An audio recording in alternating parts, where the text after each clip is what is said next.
Verifying your board design. The PCB editor is a rules-driven design environment in which you can define many types of design rules that can be checked to ensure the integrity of your board. Typically, you set up the design rules at the start of the design process. The online DRC feature monitors the enable rules as you work and immediately highlights any detected design violations.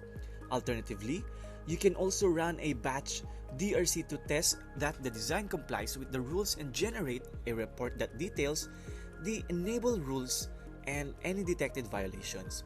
Earlier in the tutorial, you examined the routing design rules, adding a new width constraint, rule targeting, the power nets, as well as an electrical clearance constraint and routing via style rule.